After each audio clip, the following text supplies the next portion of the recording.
नमस्कार। आज एक यूट्यूब व्यूअर ने एक क्वेश्चन किया, विषयोग के बारे में जिज्ञासा प्रकट करी कि विषयोग के बारे में बताएं, विषयोग क्या होता है। चंद्रमा और शनि की यदि युति होती है कुंडली में, किसी एक ही भाव में चंद्रमा और शनि साथ साथ हैं, तो वो विषयोग का निर्माण करते हैं। पहले तो बताते हैं कि इसे विष योग क्यों कहा गया। विष तो मतलब जहर होता है, तो उसको विष योग इसलिए कहा जाता है कि चंद्रमा तीव्र गति का प्लैनेट है, वो 2.25 दिन एक राशि में रहता है, और शनि स्लो मूविंग प्लैनेट है। शनि जो है एक राशि में 2.5 वर्ष तक रहता है। अब जरा देखिए कि एक कार्य को एक ग्रह 2.5 वर्ष में कर रहा है और उसी कार्य को दूसरा ग्रह 2.25 दिन में कर रहा है, तो कितना विरोध है दोनों में। फिर चंद्रमा मन का कारक होता है, शनि न्याय का देवता है, अनुशासन का देवता है, डिसिप्लिन मांगता है, और चंद्रमा मन का कारक है, मन चंचल होता है। तो दोनों के स्वभाव में, दोनों की गति में और दोनों के रूप में भी परिवर्तन। चंद्रमा एकदम सफ़ेद और शनि एकदम काला। तो ये इसलिए इसको विषयोग कहा जाता है, क्योंकि दोनों ही ग्रहों के आपस में कोई तालमेल नहीं, कोई विचार नहीं, कोई गुणवत्ता आपस में मैच नहीं करती, इसलिए इसको विषयोग कहते हैं। अब जब चंद्रमा और शनि की युति यदि किसी भी भाव में कुंडली में यदि युति है, तो वो विषयोग है। तो उसका प्रभाव क्या होता है। चंद्रमा क्योंकि मन का कारक है, तो शनि जो है वो मन को प्रभावित कर देता है। ऐसे व्यक्ति जीवन में पराजय बहुत देखते हैं, जीवन में कार्य करने में स्थिरता नहीं रहती है, बार बार काम चेंज करते रहते हैं, कोई भी कार्य स्थिर रूप से नहीं कर पाते हैं। आज कोई काम कर रहे हैं, कल दूसरा कोई काम कर रहे हैं। दूसरी चीज़, अवसाद के शिकार हो जाते हैं, धनहीनता रहती है। जब कार्य ही नहीं चलेगा, काम नहीं चलेगा, तो धनहीनता रहेगी। जब धनहीनता रहेगी तो व्यक्ति अवसाद में आ जाएगा। शनि भी मन को प्रभावित कर रहा है, तो व्यक्ति डिप्रेशन में आ जाता है। और कभी कभी तो ऐसा भी देखा गया है कि ऐसे व्यक्ति बहुत ज़्यादा जब डिप्रेशन में आ जाते हैं, तो वो सुसाइडल टेंडेंसीज भी उनके अंदर आ जाती हैं और सुसाइड भी कभी कभी कर लेते हैं। लेकिन ये उसका बहुत नकारात्मक पक्ष है, परंतु इतना ज़्यादा नेगेटिव सब में नहीं होता, लेकिन मन को निश्चित रूप से शनि प्रभावित कर देता है। तो ये मानसिक रूप से विकारता आ जाती है। ऐसे लोग वृद्ध लोगों से संबंध बनाते हैं। कोई यदि पुरुष की कुंडली में शनि और चंद्रमा का योग है, विषयोग है, तो वो वृद्ध स्त्रियों से संबंध बनाएगा।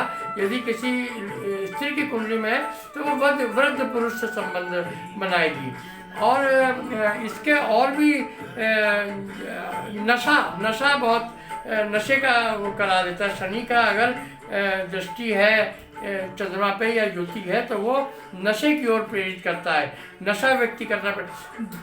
दूषित खान पान उसका अच्छा नहीं रहता है, सात्विक भोजन नहीं करता, वो तामसिक भोजन करेगा, दूषित खान पान करेगा, और जुनूनी होता है, ऑब्सेशन होता है उस व्यक्ति के अंदर, हट होती है। लेकिन वो हट जो है, वो एक तो जुनून होता है जो पॉजिटिव जुनून होता है, लेकिन ऐसे व्यक्तियों में निगेटिव जुनून होता है।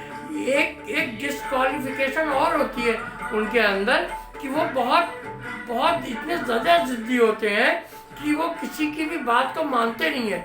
कोई यदि सच बात भी उनको समझाने की चेष्टा करता है, तो वो उसकी सच बात को मानते नहीं है, वो अपनी हट में रहते हैं, जो मैं सोच रहा हूँ वही सही है। तो ये मानसिक रूप से। और अगर इसका एक इसका सकारात्मक पक्ष आप बताते हैं, विष योग तो है, परंतु यदि ऐसा व्यक्ति थोड़ा सा पूजा पाठ की ओर, यदि अगर गुरु उसका अच्छी पोजीशन में है और वो पूजा पाठ की ओर थोड़ा सा बढ़ जाता है, अध्यात्म में रुचि लेने लगता है, तो ऐसे जातक अध्यात्म में बहुत आगे उन्नति करते हैं, बहुत तरक्की करते हैं, और वैराग्य की भावना भी उनके अंदर आ जाती है। काम कोई चलता नहीं उनका, जब काम नहीं चलेगा, धन ज़्यादा कमा नहीं पाते, अस्थिर जीवन रहता है, तो उनके अंदर एक वैराग्य की भावना आ जाती है। अध्यात्म की ओर प्रेरित हो जाते हैं और आध्यात्मिक पक्ष उनका बहुत मजबूत हो जाता है। शनि तो न्याय का देवता है, तो वो न्याय मांगता है, डिसिप्लिन मांगता है, अनुशासन मांगता है। और चंद्रमा क्योंकि मन का कारक है, तो मन को उसी ओर ले जाता है, न्याय की तरफ ले जाएगा, अनुशासन की तरफ ले जाएगा, भौतिक दुनिया से दूर ले जा करके आपको आध्यात्मिक लेवल पे ले जा करके खड़ा कर देगा। तो ये सारी चीज़ें होती हैं। अब इसका उपाय बताते हैं कि यदि आपकी कुंडली में विष योग है तो एक तो नियमित रूप से एक नियम बना लीजिए कि रोज प्रातः शिव जी को जल चढ़ाना है। अपने घर के पास में जो भी आपका शिव मंदिर हो उस मंदिर में जा कर के और नित्य शिव जी को जल चढ़ाएं। वहीं पर बैठकर शिव मंदिर में अथवा खड़े रहकर नमः शिवाय का जाप करें। नमः शिवाय जितना अधिक कर सकते हो उतना अधिक जाप करें। पूर्णिमासी का व्रत रखा करें। प्रत्येक मास में एक पूर्णमासी आती है, तो साल में 12 पूर्णमासी होती है। तो प्रत्येक पूर्णमासी का व्रत करें। कुछ अपना अंश दान के रूप में भी निकालें। सफ़ेद वस्तुओं का दान करें, क्योंकि चंद्रमा प्रभावित रहता है शनि से, पीड़ित रहता है शनि से। अतः सफ़ेद वस्तुओं का दान करें। कुंवारी कन्याओं को भोजन कराएं, वस्त्र आदि भेंट करें। ऐसा करने से उनके मानसिक लेवल का संतुलन बना रहेगा और डिप्रेशन खत्म होता है।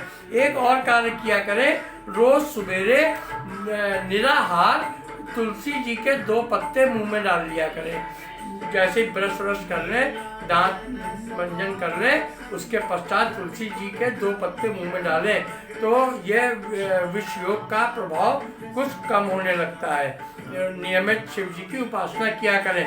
चंद्रमा के दर्शन किया करें यदि संभव हो।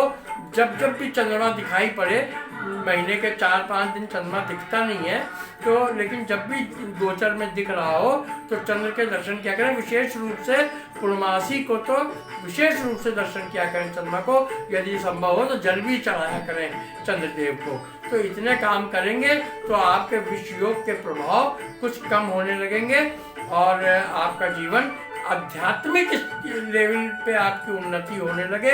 ऐसा प्रयास कीजिए कि आपका बौद्धिक स्तर और आध्यात्मिक स्तर बलशाली हो, बलवान हो।